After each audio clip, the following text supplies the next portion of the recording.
FOMO is kind of like drinking wine. A glass of wine, 2 glasses of wine. Maybe you get the courage to go up in the dance floor. Okay, great. Try something new. Too much wine, things get out of hand. Not good. FOMO is like smoking. There's nothing good about it for you, and it hurts the people around you. You're listening to Patrick McGinnis on Psychologists Off the Clock.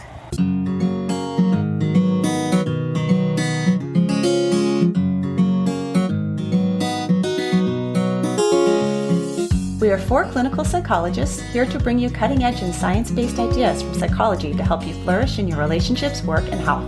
I'm Dr. Debbie Sorensen, practicing in Mile High, Denver, Colorado. I'm Dr. Diana Hill, practicing in Seaside, Santa Barbara, California.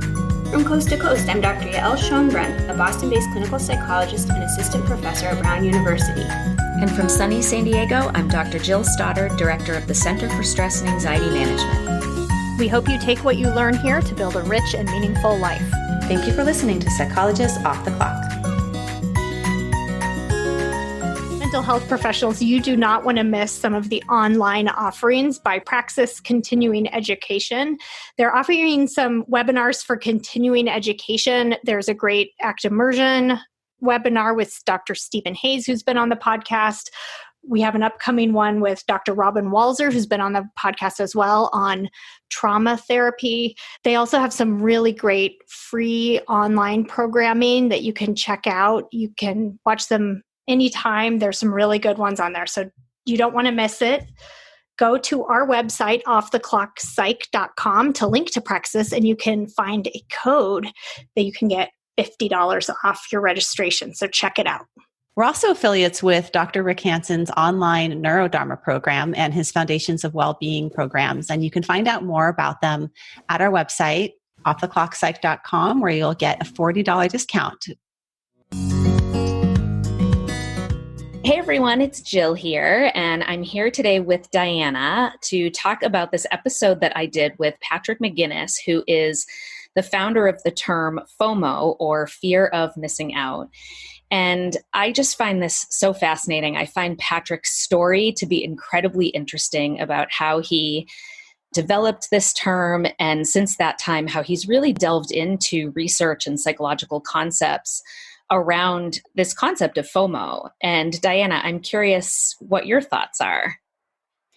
Well, I initially didn't think that I had fear of missing out. And I always kind of thought that term wasn't about me until, of course, I listened to your episode. And it pointed out for me some examples even from this week where FOMO has really gotten in the way of me enjoying my life and making decisions. So for example, I had signed up for this online course and I was really excited about it, but it was Sunday morning at 8 a.m. And come Sunday morning, I just wanted to be in my pajamas and make pancakes with my kids. And at the same time, I had so much fear of missing out on not taking the course live and watching it later that I was going to miss out on the people that were there or the conversations that were had. And my fear of missing out got so strong, even though I'd made the decision to make pancakes with my kids, it got stronger and stronger. And then one of my colleagues texted me saying, "You should do it." And it got even stronger so that here I am in my pajamas making pancakes, and I jump on really quickly into the course thinking that I could do both at the same time. That's fear of missing out, right? And as soon as I jump on, the leader says, "And now we're going to break out into groups." And so I jumped off really quickly. And it's just an example of when that fear of missing out gets so big, it pushes our behavior around, and maybe for me even clouds my values-based decision-making or just planting my 2 feet in one spot. Totally. And I think that's such a good example of some of the costs, because you end up not being able to be fully present in either place. And what I found really interesting was this idea that a little bit of FOMO isn't necessarily a bad thing. You know, it makes you really look at the different options and weigh the options carefully. But a lot of FOMO can result in this kind of cost. He also talks about fear of a better option on this episode. And I loved that discussion because I noticed that a lot in my clinical work where people are going back and forth and just paralyzed in their decision-making because of fear of a better option. Yeah. He uses a great metaphor. You'll have to listen to the difference between FOMO versus what he calls FOBO. FOBO. Yes. And that one did really remind me too of the clients that we work with and the ways in which anxiety really plays a role in both FOMO and FOBO. So I think that our listeners will really enjoy hearing Patrick's story and seeing how FOMO and FOBO really are pretty deep psychological concepts that I think affect all of us and certainly affect our clients. And hopefully we'll be able to help themselves as well as the people with whom they work. So enjoy this episode with Patrick McGinnis. Hi, everybody. I'm super excited. I have a really cool guest with me today, Patrick McGinnis, who is the developer of the term FOMO, fear of missing out. And we're going to talk about how this relates to psychological principles, and I'm really excited to have him here. Patrick McGinnis is an international venture capitalist and the author of Fear of Missing Out, Practical Decision-Making in a World of Overwhelming Choice. Patrick coined the term FOMO, fear of missing out, as well as the related term FOBO, fear of a better option, in a 2004 article in the student newspaper of Harvard Business School. FOMO has since been added to the dictionary, and FOBO has become an increasingly popular framework to describe choice paralysis. Patrick's the host of the hit podcast FOMO Sapiens, which is distributed by Harvard Business Review, and the author of international bestseller, The 10% Entrepreneur, Live Your Startup Dream Without Quitting Your Day Job. He's been featured in the New York Times, Politico, the Financial Times, The Guardian, and Inc., and gave a popular 2019 TED Talk on FOBO and decision-making. Originally from Maine, he has visited 103 countries and now lives in New York City. Welcome, Patrick. Thanks so much for being here. Great to be with you, Jill. So I'm really interested to hear about this, and I've been listening to your podcast and have read your book, so I know the answers to some of these questions, but I think our listeners will be really interested. First of all, actually, before we start, why don't you define FOMO and FOBO for us so we're all kind of starting out on the same page? Perfect. I'd love to. FOMO, fear of missing out, is an anxiety often provoked by social media that makes us feel as if something better out there is happening and we're not taking part in it. And it's also this desire to be part of a collective group experience. And when we're not in that, of course, then we feel FOMO. So that's FOMO. It's basically like something great is happening. Lots of people are doing it. And I'm sitting at home on my couch, not living the greatest life that I could. FOBO, or fear of a better option, is an anxiety that's caused by this feeling that there is, when you're trying to choose from a group of things, that there may be a better option out there that you haven't discovered yet. And so therefore you keep searching and delay making decisions, valuing option value over everything else. And so it's basically like a paralysis around decision making. Analysis paralysis. Exactly. A little bit, yeah. And so tell us a little more. You mentioned this, or I mentioned this in your bio, but tell us a little bit more about the story, like how you came up with this. Before we met, I meant to do a Google search. Maybe but I meant to just punch in FOMO and see how many results. I mean, it has to be millions at this point. Actually, I can give you that number. It's about 10 million. Wow. So this is crazy. This is like a complete cultural phenomenon. So tell us a little bit about your personal story, how you came up with this, and then if you know how this became such a cultural phenomenon.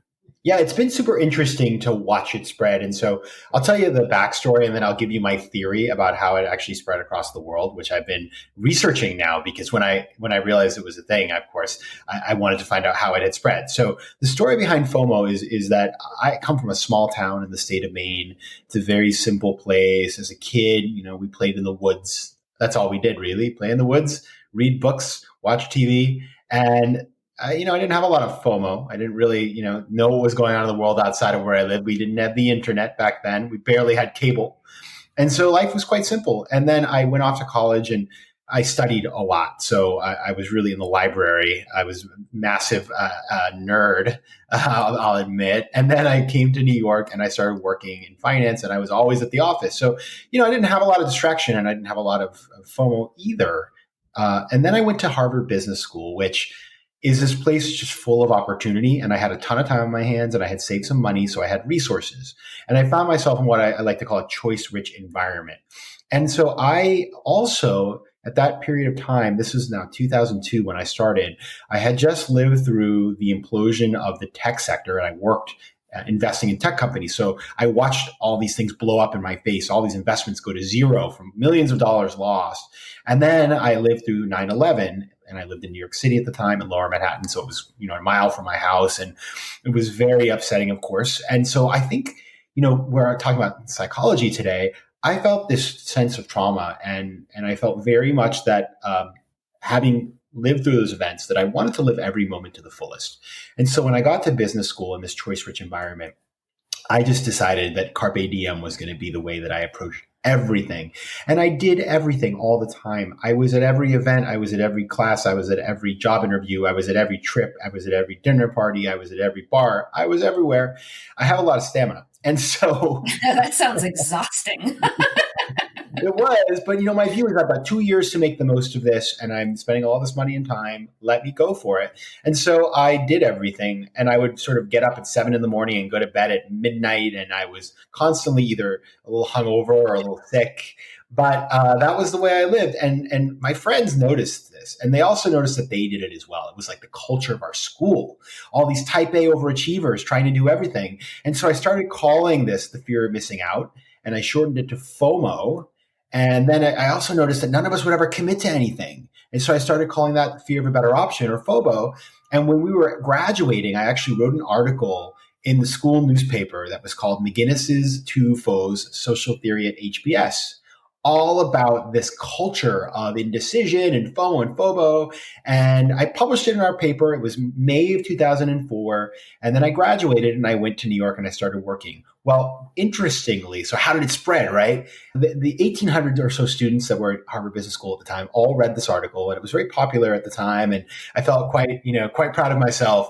And of course, people started using that term the next year, and it was passed on over the couple of years. And in 2007, Business Week wrote an article about this cultural phenomenon in business schools called FOMO. So that was kind of interesting. They talked about how at Harvard there's this affliction called FOMO that everybody feels. And so it kind of, I saw in my research that it popped up there. And then it was in a book about Harvard Business School that came out in 2008. And then over time, slowly, it started being used in the tech industry because there were all these big events and people these graduates of these business schools started working it into their language until eventually in 2013, it was put into the dictionary. Now, I didn't know any of this, okay? I was out living my life, doing my thing. And in 2014, on the eve of my 10-year reunion to business school, so I was literally getting on a train to go to Boston, I get an email from a reporter who says, I'm writing an article about the origins of FOMO, and I've traced it back to you. And I wrote back and said, that's correct. I did create FOMO. Why do you want to talk to me? And he said, well, I'm writing an article about this because, it's in the dictionary. And I had no idea. And people don't believe me, but I literally had no idea. I was working all the time. I was busy. And so I met with him. He wrote an article about me and FOMO. And then from there, I realized that, people wanted to talk about this. And so I spent a lot more time now talking about FOMO and, trying to help people who have it. Well, that is so interesting. I can't imagine that must have been somewhat mind-blowing to, write something that was meant for a relatively small group of people that has now become just a complete worldwide phenomenon. And since you and I have been talking and I've read your book, I've become much more aware of it and see it constantly on Instagram and Twitter. I mean, it's just everywhere. So, I mean, it's a really cool story. So let's talk a little bit because, I think I want to talk about what causes it, where it comes from, what kind of makes people more vulnerable to it. And I think this is really where a lot of the psychological principles come in. And in your book, you talk even about the evolutionary roots of this, which we talk a lot about in psychology as well. So tell us a little bit about what your understanding is of why we have this issue. Yeah, so I always listen. You just heard the story of the origin of FOMO, and FOMO was kind of this jokey thing that we all laughed about. It was actually in the humor section of the newspaper. But then when I realized that it was a thing, and it wasn't just for this group of kids and students, but it had gone global, And in fact, I travel for my work all over the world. As you heard in the intro, I've been over 100 countries, and I would go to countries on the other side of the earth, and people talked about FOMO. So it was really interesting to me to see that it was a global phenomenon in countries that were a lot like the US and countries that were much, more like economically disadvantaged too. So I was really interested in what was going on. And lucky for me, psychologists are also interested. And so I was never sort of very knowledgeable about psychology until a couple of years ago, but I started researching and learning and interviewing people who have this specific knowledge set, which is, so interesting to me. And I started reading a lot of the work, the research, because the journals that are out there, the number of journal articles written about FOMO is shocking. And so I read everything, and I interviewed a bunch of mental health professionals. And what I realized was that FOMO is really about three sort of major factors in our lives. Factor number one is that there is definitely like a sort of evolutionary perspective here. And if you read the book Sapiens, which I loved, you learn about the history of humankind, and it tells us about our ancestors who lived in East Africa and the original Homo sapiens and all this sort of stuff. And these were people who had to know what they had and didn't have, but needed. There was something better out there, because if they didn't keep track of those things, they could die. And they also needed to be part of the group. So if they were excluded from the group, they could die. And so as a result, there is a sort of natural desire on the behalf of the human being, it's part of the human experience, to feel the FOMO, right? So that's like sort of a very interesting thing. And so these feelings have been in our sort of DNA from the beginning. Then there's also like a cultural aspect. And one story that I kind of is my favorite, I think, that has to do with this is it's about the comic strip Keeping Up with the Joneses. So you probably heard the expression Keeping Up with the Joneses. Well, it actually comes from a comic strip that was published in the New Yorker Globe about 100 years ago about this family that lived next door to the Joneses. And the Joneses were these people who lived very large, and this family was trying to keep up with them, especially the father. He was so stressed out. Well, the name of the father of this family was Aloysius McGinnis, believe it or not. But, I mean, that's when I read that, somebody wrote a paper about the history of FOMO, and they made that connection, and I was just sort of like mind blown. But so yeah, it's part of culture. We're competitive, right? Human beings are competitive, and we aspire to more. Now, why then? Why did we need a new word? Why did FOMO sort of come out of nowhere? Why was it necessary? Because in the past, in the distant past, or even not so distant past, before the internet and social media, a lot of the things that drive our FOMO were very localized. It's like you live next door to the Joneses. Okay, you have to deal with them, but that's it. Now, of course, we are able to compare ourselves to people all over the place and see what they're doing and compare it against what we're doing. So we have a reference anxiety as a result. And at the same time, everybody optimizes their image for the online consumer. So you see that picture of the family, the beautiful family, and they, on the beach, and everything looks so amazing, and you feel so inferior. But what you don't realize is actually the couple's about to get a divorce. The kids are terrible, right? Of course. And even if you're only seeing the highlight reel. Exactly. It's the filter. Yeah. And so it is the technology, the fact that, as I travel around the world, I was in like a rural village in Uganda. People have cell phones. They're watching Keeping Up with the Kardashians. They know. And so it is a really pervasive global phenomenon that is fed by technology that plays upon something that's already inside of us. Mm-hmm. And I think that point about, evolutionarily, you have a survival advantage when you hunt or gather or travel in groups, and that really boosts that whole social comparison thing. And as a therapist, I think that's one of the things that I have seen increase the most in the past decade or so is this tendency, to engage in that social comparison that is evolutionarily normal, but it's just on steroids now that we have social media. And, it makes sense that that's really a breeding ground for even more advanced FOMO and FOBO too. I loved learning about FOBO. I wasn't as familiar with that. And it made me think of a friend I have whose nickname, people used to call him BBD, that stood for bigger, better deal, because he would never commit to any social plans because he was always waiting to see if there was a bigger, better deal. And when I learned about FOBO, I thought, oh my gosh, that's the BBD, the bigger, the bigger, better deal. And this was from before social media and so much technology. And and you make a few points in the book too about how this has really been around for a very long time. We're just so much more aware of it now with social media and technology. And so what do you think are some of the costs to this? So the cost is a very interesting thing because we'll take them separately, but I think it's interesting when we talk about FOMO. FOMO is sort of, as I mentioned earlier, sometimes we think about it very lightheartedly. And one of the reasons I wrote the book actually is because I was going around speaking about my first book, which is about entrepreneurship, and everybody wanted to take a selfie with me because of the FOMO connection, which is, by the way, it's awesome. And I'll take a selfie with anybody who wants. But I sort of thought to myself, wow, people have like an emotional connection because they'd say, oh, my mom has FOMO, my partner has FOMO, I have FOMO, ha ha ha. Yeah, it can be funny, but the reality is that there is a tremendous toll. There's actually three big sort of costs to FOMO. The first is mental health.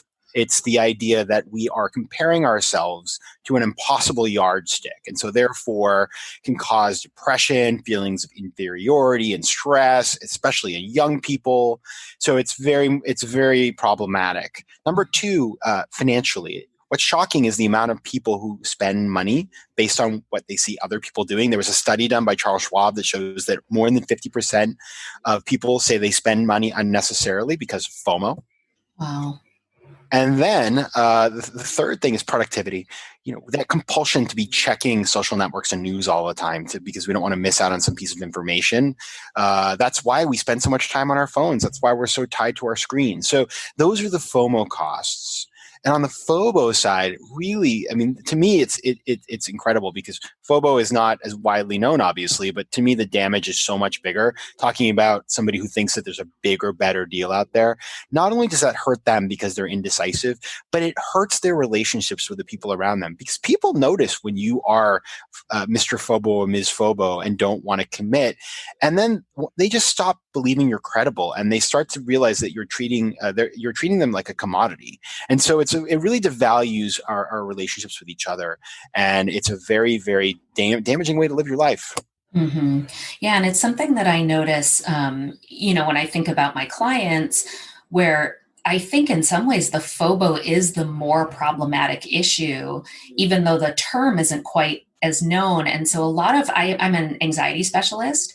And so when I see people with generalized anxiety disorder, which are the excessive worriers, one of the really common symptoms that isn't necessarily in the DSM where we see what the official symptoms are, but a really common symptom is difficulty making decisions.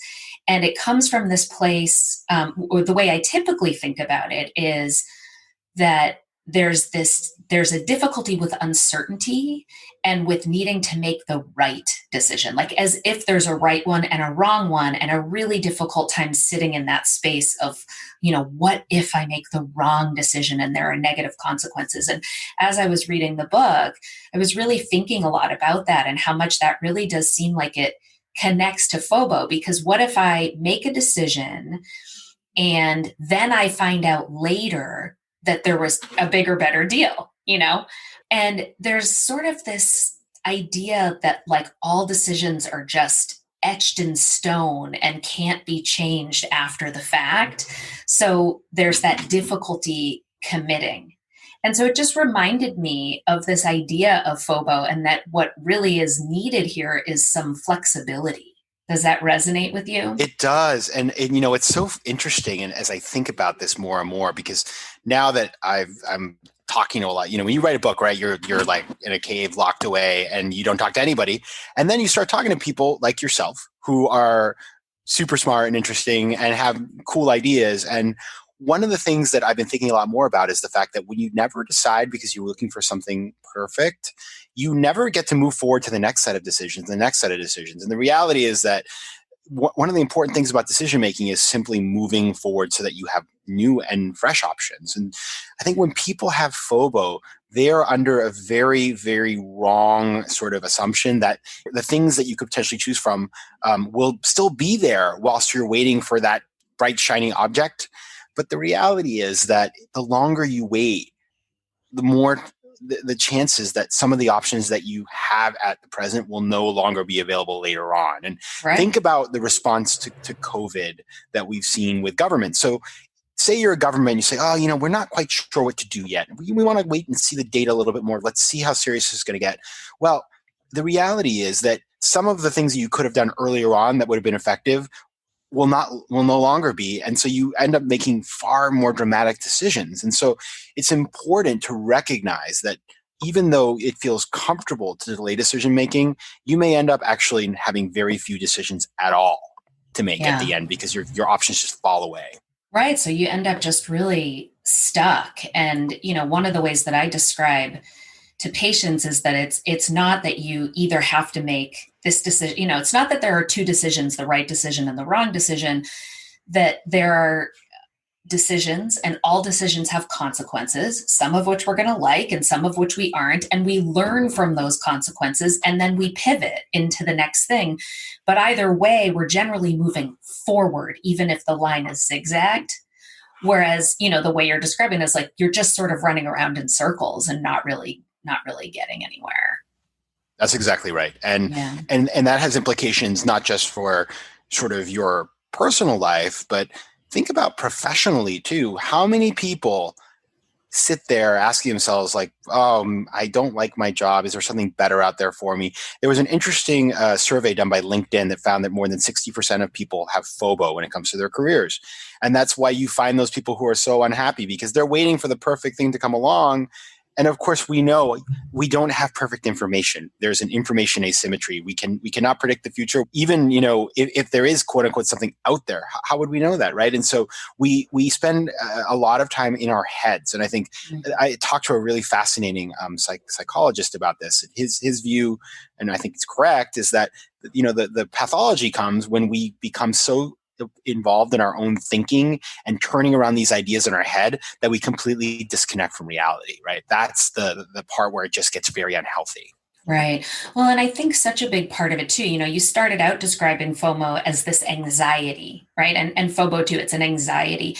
And, one of the things that really drives anxiety is a difficulty with uncertainty or ambiguity. And this too is evolutionarily driven, right? That if you see a vague figure up in the distance and you're not sure whether it's a killer animal or a source of food, and if you approach uncertainty and ambiguity without any worry or anxiety, there's a high chance you end up being eaten instead of having a meal to eat. So, early humans, and this may have been in the Sapiens book too, but that there's a survival advantage to avoiding ambiguity and, either staying away from it or even better, kind of resolving the ambiguity. And so now we've evolved to be creatures who want to know before we move forward. And, the kind of thing you're talking about in terms of job options and things like that, there's just no way to know. And I think this is a big part of why people are struggling in this COVID-19 time that we're dealing with too, is there's so much uncertainty. And we often work really hard to get certain, best example is people who have maybe a vague medical symptom. And, like you're starting to have headaches, and instead of sitting and seeing what happens, what do people do? They hop on the internet, right? They go to WebMD. And now something that's probably just happening because you're stressed, the internet is now telling you have a brain tumor.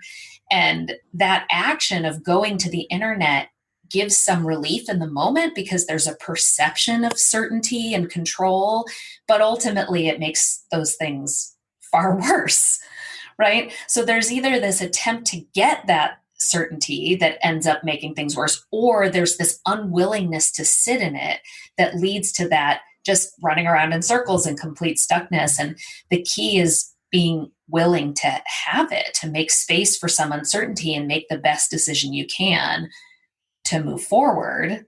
irrespective of some of that discomfort and some of those unknowns. And I imagine that that's something that successful entrepreneurs must do very well. If you're looking for a great way to support us here at Psychologists Off the Clock and make your life easier and healthier, you should go to my new favorite online store, Thrive Market.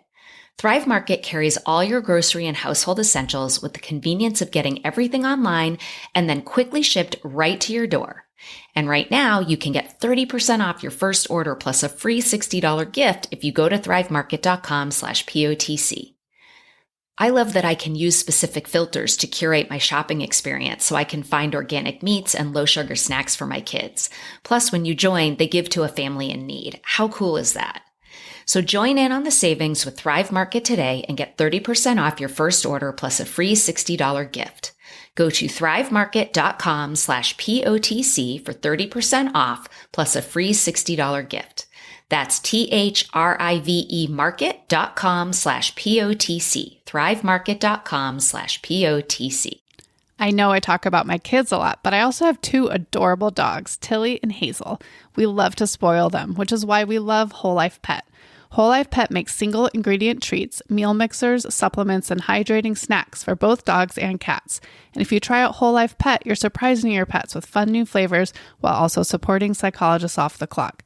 Visit wholelifepet.com and use promo code POTC to get 25% off your first order with free shipping over $50. When I open the Tuscan Blend Bistro Bowl meal mixer to add to Tilly and Hazel's food, they start wildly sniffing and can't wait to dig in. The best part is Whole Life Pet uses a freeze-dried process that locks in nutrients and freshness, and they never add chemicals, additives, preservatives, or anything artificial. Visit wholelifepet.com and use promo code POTC to get 25% off your first order with free shipping over $50.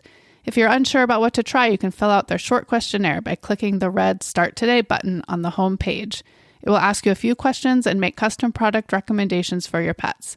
Visit wholelifepet.com and use promo code POTC to get 25% off today.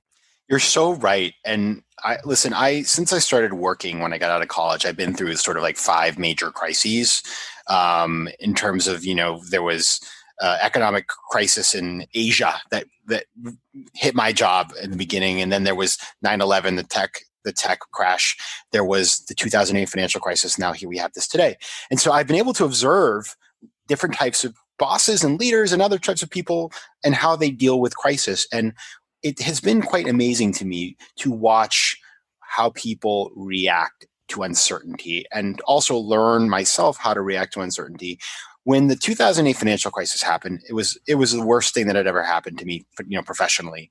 And I absolutely imploded. I so much anxiety, Jill, that I ended up like on a heart monitor. I had night sweats. I had blurry vision for 6 months. It was a disaster. Now, that experience changed me, and I decided to change everything about the way I saw the world. We're going through this current crisis. It's not easy at all, and it's certainly. And I don't feel sort of happy every day, for sure. But having been through these crises and having to have learned to be resilient and then deal with uncertainty has given me sort of the tools to come through this period a lot healthier than I might have otherwise. I felt pretty good. And I've been talking to a lot of friends who are in your line of work about what they're seeing with their patients. And it's very difficult. But the wonderful thing is that there are things you can do to deal with fear and anxiety, whether it's FOMO and FOBO or it's fear of the unknown. There you go. and so, as I studied these topics, I also looked a lot into that and what are the things we can do. One thing that I started doing about a year and a half ago was meditation. I'm meditating every day, which in the past I had thought, oh, meditating, like this is so new agey. It's, what is that? And it's not me. And it doesn't have to be. It can be a very practical thing that you do that doesn't have to be new agey at all. It can be if you want it to be. But I think thinking about some of these, we tend to like have these presuppositions about things. And I was wrong. And I have to say, it's helped me a lot in this period just to stay calm and stay grounded and not freak out. Right. And to stay present, it's really about staying focused on the present and having awareness of what you're thinking and feeling so that you can make conscious choices to actually choose to move forward in some way. Versus this more, FOMO and FOBO are really this future oriented kind of thought focus, right? That's exactly right. You're spot on. Yeah. Do you think there are any benefits to it? In much the same way, like some level of anxiety is beneficial. It's what makes us prepare for job interviews and to watch over our children and to look both ways when we cross the street.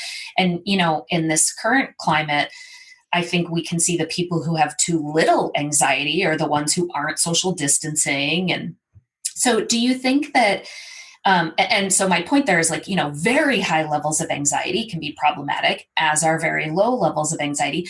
Do you think that there's some benefit to FOMO or FOBO, like at a certain level? Here's how I think about that. FOMO is kind of like drinking wine. A glass of wine, 2 glasses of wine. Maybe you get the courage to go up in the dance floor, do the electric boogaloo. I don't know, whatever dance you like. I never knew the moves to that one. The electric slide, whatever it was. Okay, great. You try something new. Too much wine, get out of hand. Not good. FOBO is like smoking. There's nothing good about it for you, and it hurts the people around you. That's kind of my mindset. And why do I say that? Why is FOMO good for you? Because FOMO, and I can see this in my own life. I remember a friend of mine was investing in some companies, like small amounts of money investing in entrepreneurial ventures, and I felt terrible FOMO. I was just like, I really, and almost like resentful, like, oh, he's doing that. And I why is he doing that? But I knew it's because I really wanted to do that. And so I started doing that, and it sort of led me to a new career. But I didn't jump in, both feet first up to my, head in water. Of course, I did it little by little. And so what I tell people is when you have FOMO, say you want to learn to cook, or you want to start to learn a language, or you want to start a business, or whatever that thing is, great. So rather than just sort of quitting everything else you're doing and jumping in full time, you can, what I call, go all in some of the time, try things out, see if you like them. Because the thing about FOMO is, again, we have to remember, we don't really know if it is what we think it is. Mm-hmm. Like things can look great from the outside. And so we're like, oh my goodness, I really want to move to France. Well, try it out first. See if you like it, because you've built up all these things in your head that are idealizing it. Maybe you will love it as much as you think, but go to vacation for 2 weeks and see if you like it before you sort of sell all your stuff and move across the Atlantic. So that I think is a very healthy way to manage FOMO and actually benefit from it. Mm-hmm. And that's such a great metaphor. That just made it click right in place for me. And all of us that host the podcast and many of our listeners do a therapy called acceptance and commitment therapy that incorporates metaphors and experiential exercises. So I think listeners will really appreciate that. It really did. It made it click instantly for me. And the other thing that when you gave the example of yourself and these investments, what that really makes me think of, and I think you do talk about this in the book actually, is that little bit of FOMO that makes you notice what other people are doing might be keying you in to your own personal values. That like, if you're looking at, if someone else is engaging in these investments and you're thinking, oh, this would be a perfect fit for me. This is something that matters to me, that's important to me. This might be something I want to try. So like, to the extent that it's pointing an arrow toward what's important to you, it's like potentially a signal. But then instead of just jumping autopilot and trying to do everything everybody else is doing, to maybe this is where meditation even can come in, is like to get a little bit more thoughtful. Like, okay, wait, do I really want to do that? When I think about myself and my strengths and my values and what's important in my life, does this fit with that? And that makes me think too, there's a quote in your book by Warren Buffett that's something I might butcher this, but something to the effect of the difference between successful people and very successful people is that very successful people say no to almost everything. Does that sound right? Did I get it right? Yes. And so the way I interpret that is that, you might have your finger on the pulse of all the stuff that's going on, but you're being very choosy about what you actually do and don't do. And that can be something that's really driven by those personal values. Yeah, and it is exactly. And And if you have FOMO, you'll say yes to everything. And if you say FOMO, you'll never say no to anything because you want to have all your options open. And so that's the issue. And people, if you think about this, you think about Gandhi, Martin Luther King, Angela Merkel, great leaders of our time. Nobody ever said, well, pick your favorite leader, the Parkland kids. Well, they were so indecisive. No, you may like their tactics, you may not like their tactics, but they made a decision and they moved on it, and and as a result, they have been able to achieve certain things.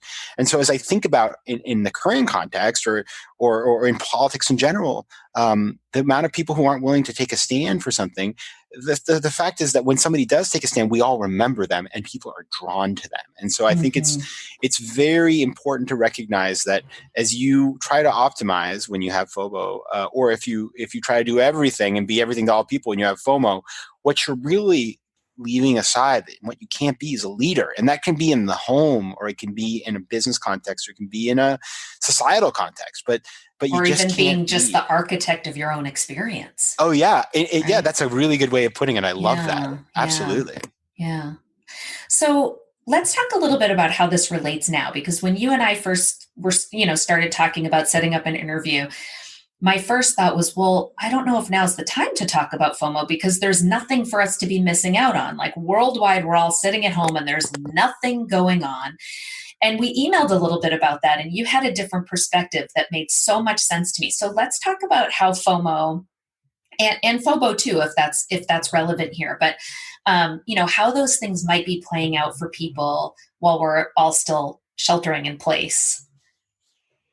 I remember when I emailed you, because I was getting that answer from a lot of people. And I think when we first started talking, it was just the beginning of the quarantine. And first of all, we were all very, it was just a weird time. It's still a weird time, but it was weirder, I think. Yeah, it was. And it was just, people didn't want to think about these things. And then I'll be curious to hear what your experience has been. But the first 2 weeks, I kind of agreed. I was sort of like, yeah, there's really... I don't have a lot of FOMO, because you know what? I had a stack of books and I started reading them all. And so I got through 3 books that I wanted to read for like 3 years. And then I watched all the TV I could ever want, like a lifetime's worth of television in a week. And so I was just feeling sort of fine. And then about 3 weeks into this experience, I started feeling something different.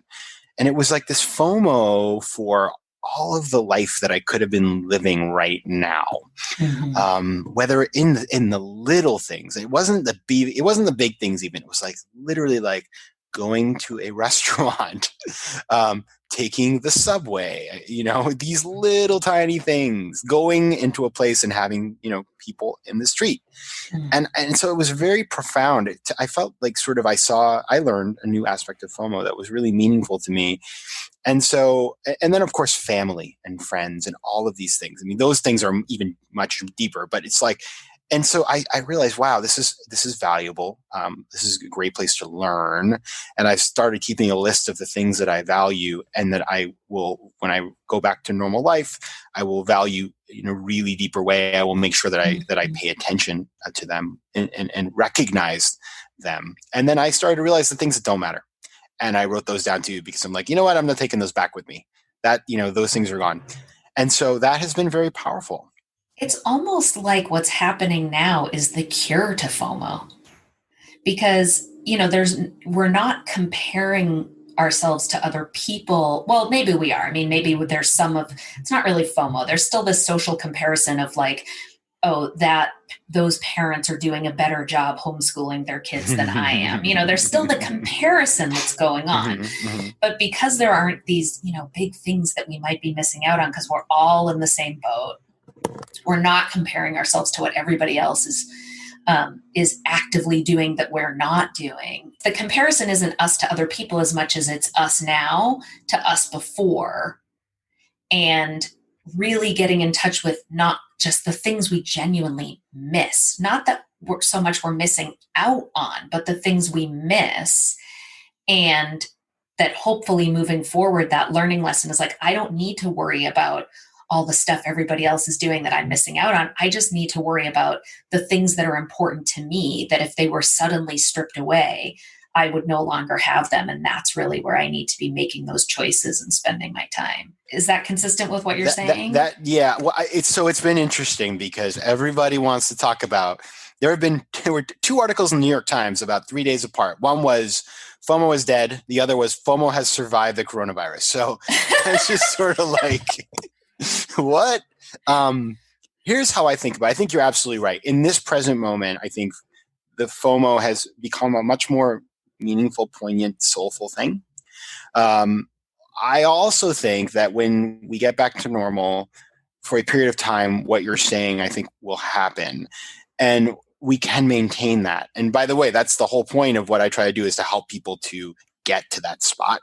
I do feel, though, like I never lack amazement at human beings' capacity to revert to behaviors. And so given the fact that, for example, my own FOMO was a sort of a creation of my experiences in 9/11, and I think that there will be, when things are sort of normalized, people are going to want to do it all and live as if they've never sort of lived before, because they recognize now that life is very fragile. And so there could be actually like a global FOMO pandemic. I'm not entirely sure. That's a good point. It'll be really interesting to see. That's a really good point. It could rebound at higher levels than ever before. Oh, I think about myself. I'm at high risk. I mean, I'm going to have to use all my tricks to keep myself in line, because I just feel like I've missed out on, it could, if this goes on for a year, it's like I lost a year of living, right? Mm-hmm. Well, and especially as someone who travels, I love to travel too. And, that's obviously not happening for a while. And, I think of it almost like maybe it's like a pendulum, where the further you pull the pendulum up, the further it swings in the other direction, but ultimately it kind of settles somewhere in the middle, and maybe we'll see something like that. But so let's talk about, you just referred to all of the little tricks. So, let's talk about like, what do we do here? Like, how do we help people not fall prey to FOMO and FOBO?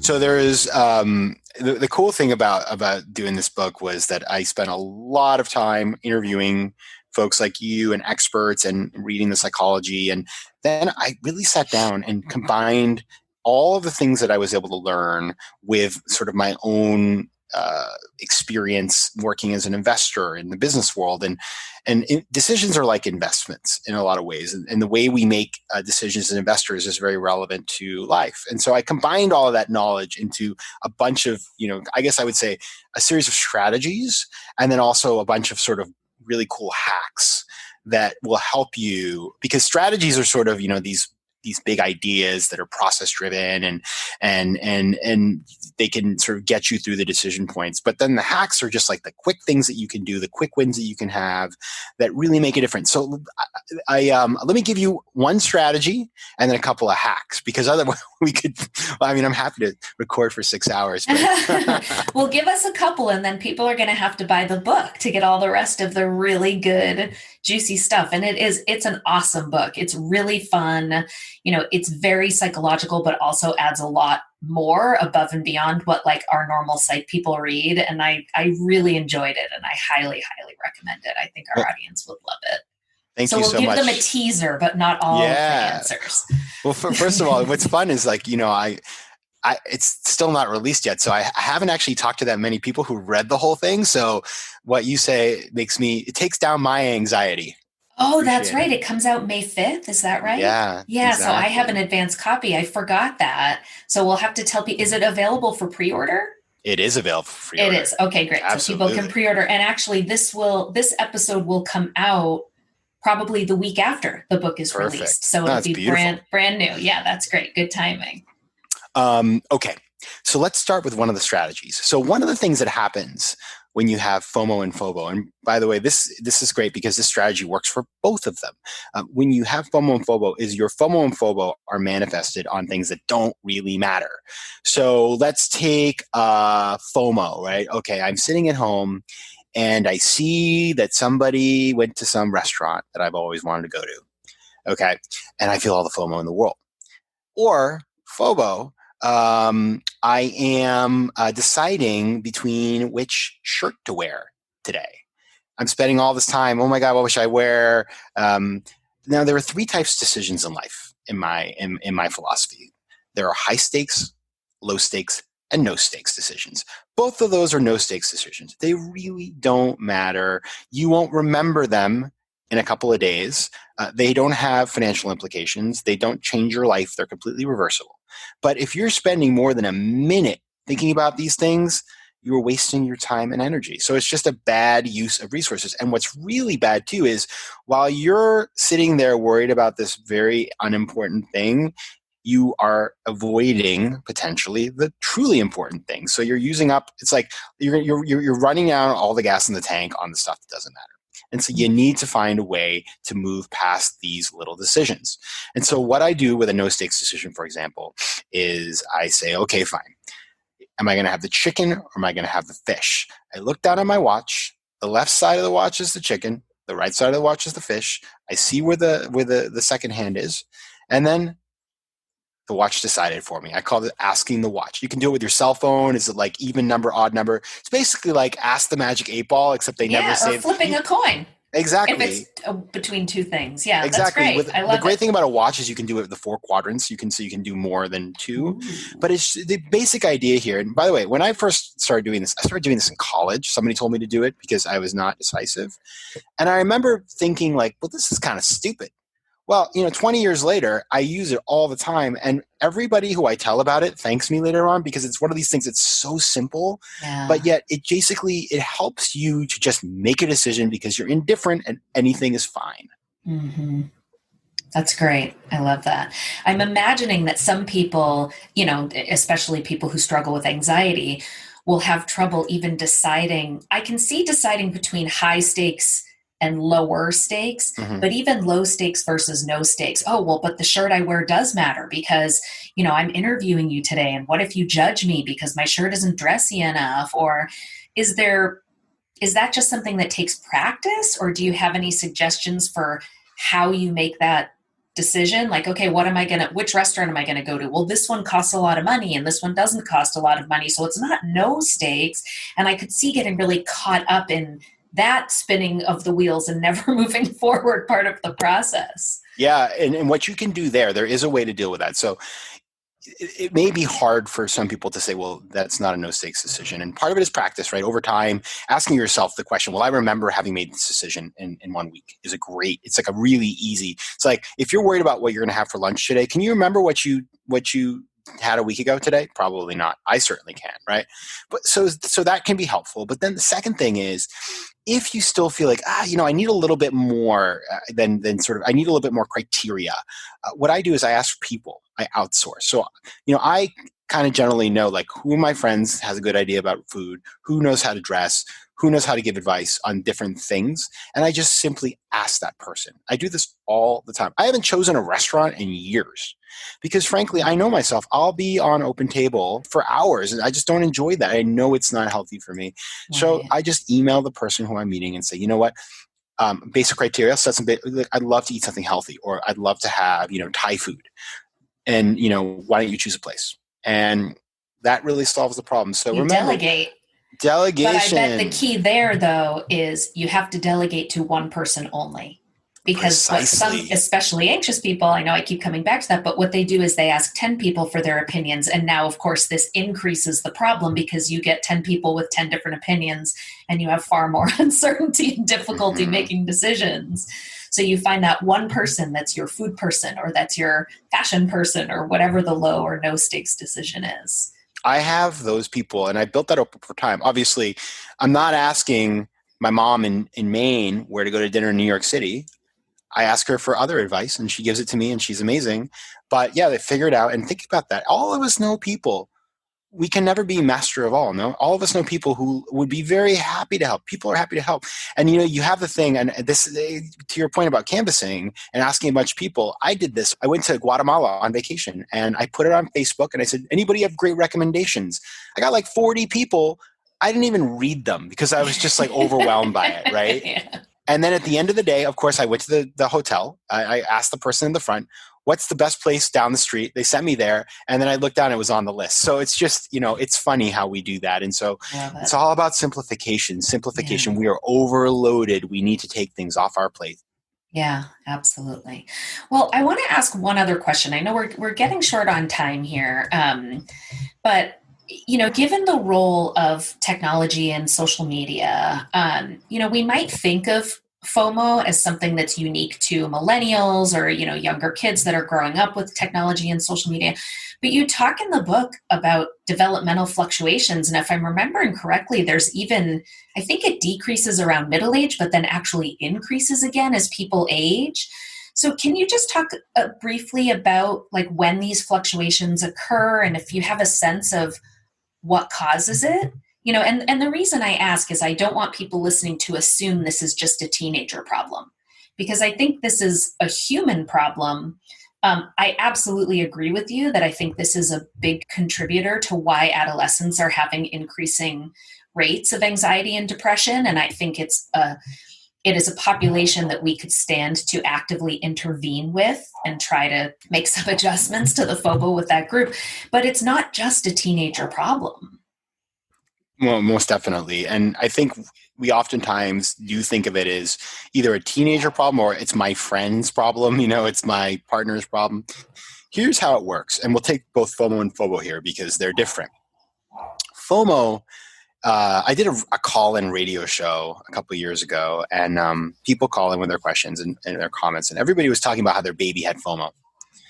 But then somebody called and said their mom, their elderly mother, had a ton of FOMO, which I thought was really interesting because those are very different populations. And what I've learned in research is that basically, if you think about what draws FOMO into our lives, it's a combination of a choice-rich environment or a perception of that with lots of reference points of comparison. So when you're a baby, everything's new, right? You don't want to go to bed because mom and dad are watching a TV show. So you see it in small children. That moves up as you get more independence, and suddenly the world opens up to you, and you can date and go to parties, and every experience is exciting and new, and there's bigger, better, things that you can be doing. And then when you hit, your 30s and your 40s, you're just too darn busy. Right. And so you don't have any time on your hands. You're overwhelmed. You've got so many obligations that you don't have the bandwidth to even sort of compare yourself. Right.